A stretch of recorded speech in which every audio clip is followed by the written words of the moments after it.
السلام عليكم اخواتي، مرحبا بكم في قناه ايلو داوي. نتمنى تكونوا بصحه جيده. اليوم نقدم لكم طريقه تحضير الدجاج كينطاكي. راه كيجي رائع، كيجي ناجح مليون في المئه. تبعوا الفيديو من الاول حتى الاخر، راه كيجي ناجح وكيجي رائع احسن من ديال المحلات. بسم الله توكلنا على الله.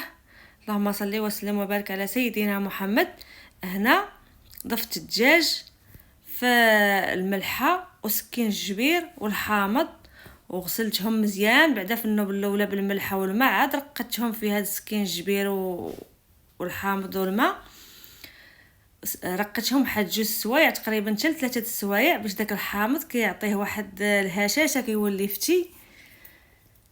هنا نبداو في التوابل. عندي معلق سكين جبير، عندي نص معلق ديال البزار، عندي معلق ديال التحميره، عندي معالق ديال صغيره ديال الثومه بودره، عندي معالق ديال البصل بودره، عندي نص معالق ديال القزبر يابس، عندي هذوك 2 صفوف ديال الثومه حكيتهم، معلق ديال الملحه، معالق صغيره ديال الكركم. اللي عند هذيك العطريه ديال الشاورما ديال الدجاج هي ديرها، راه كتجي رائعه. انا ما كانش عندي ما درتهاش. كنخلطوا هاد التبيله ديالنا مزيان، كنضيفوا عليها الحليب، واللي ما كانش عندها الحليب راه تضيف عليها غير الماء.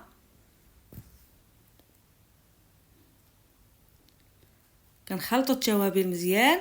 حتى هاد الحليب راه كيعطي واحد الطراوه، كيجي داك الدجاج دغيا كيطيب وكيجي هشيش. كنضيف عليه الحامض. هنا واحد 4 كاس ديال الحامض. هاد الحامض هو اللي كيخليه يطيب مزيان وكيجي فتي. هنا نرقدو فيه الدجاج. اللي بغات دير هاد التبيله في الليل وتبيتو مرقداه،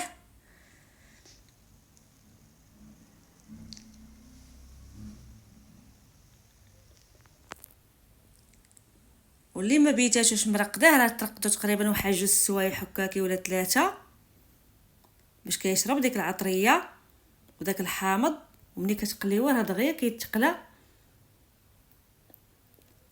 كاين بعض شي اخوات كيقول لك ملي كيتقلى الدجاج كيبقى لهم خضر من الداخل. غير تبعوا المراحل من الاول حتى الاخر وراه ناجح، وما عجبقاوش تستغناو عليه ان شاء الله.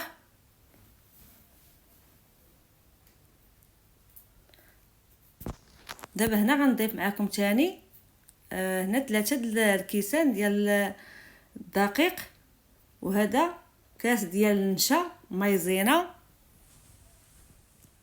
انا كنت ضفت 3 الكيسان عامرين ديال الدقيق، وهذا هو الرابع ديال المايزينا.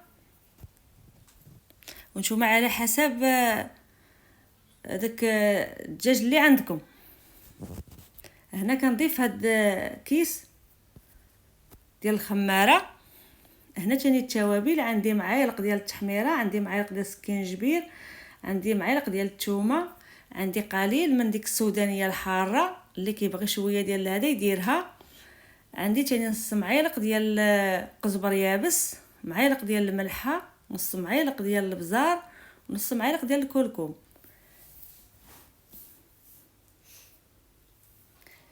كنخلطوا تاني هاد التوابل مزيان.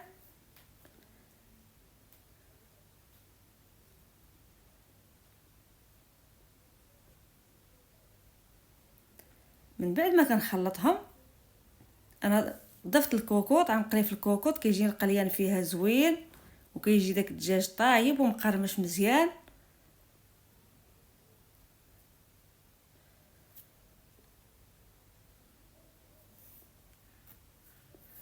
خصكم غير شي اناء يكون غارق باش داك كيجي داك الدجاج في داك الزيت.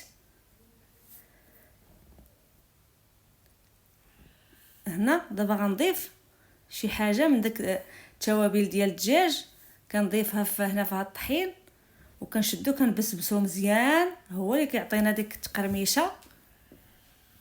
كنبسبسوه مزيان، كنبسبسوه.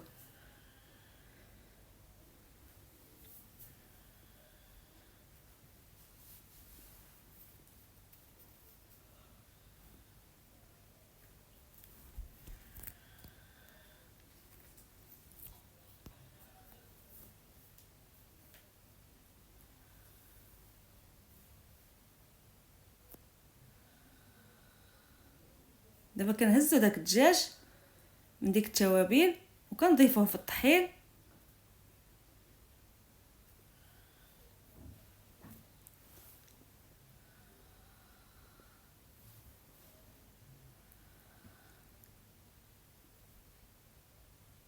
هنا حاولوا دخلوا فيه، ديروا عليه بزاف، تضغطوا عليه بيديكم باش كيدخل فيه داك التوابل وداك الطحين.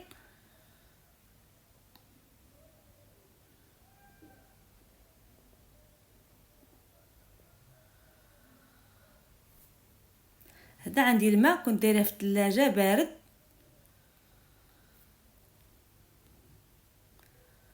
هنا غنضيف من بعد ما دخلت فيه داك التوابل، كنضيفو ما كنخليوش بزاف دغيا وكنهزوه نرجعوه للطحين ثانيه وحده وكنرجعوه.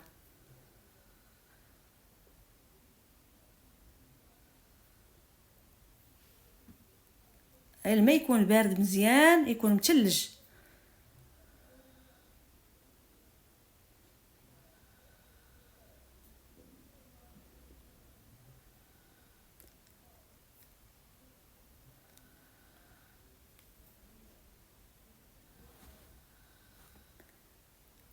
كما قلت لكم كيتبعوا الفيديو من الاول حتى الاخر وكديروا شي حاجه اللي نقيه لوليداتكم وشي حاجه اللي هي احسن من ديال المحلات ان شاء الله. كما تشوفوا ملي سخن الزيت انا ضفت عليه الدجاج.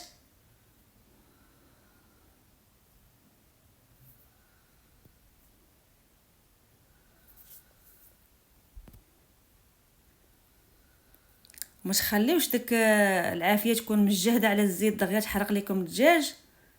العافيه تكون مهيله باش كيطيب وكيدخلوا داك الطياب من الداخل. راه مع داك الحامض اللي رقدتو فيه راه كيجي فتي وكيجي هشيش كما كتشوفوا العافيه على هذا الشكل.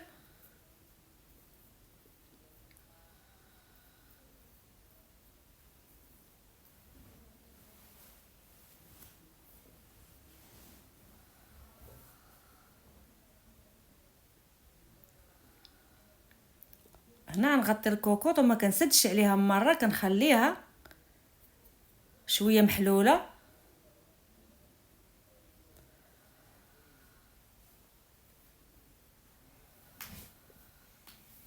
انا خليته طاب تقريبا واحد 16 دقيقه تقريبا حتى 20 دقيقه باش كيجي داك الدجاج طايب ومقرمش.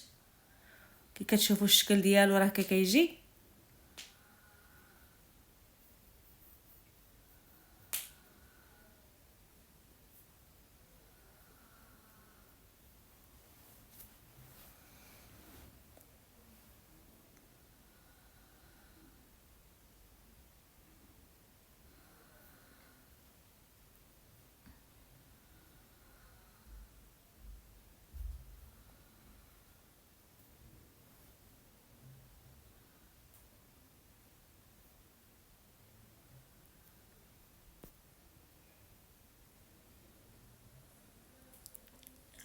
كما كتشوفوا انا درت ثاني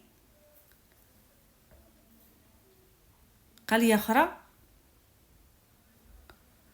كما كتشوفوا الشكل النهائي هو هذا، راه كيجي رائع وكيجي بنين وغتجربوه غيعجبكم ان شاء الله.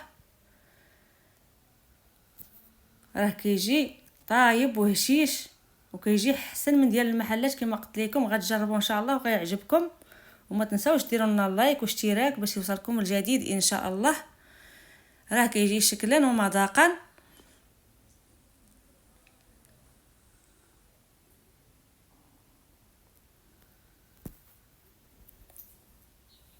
راه كيجي طايب من الداخل.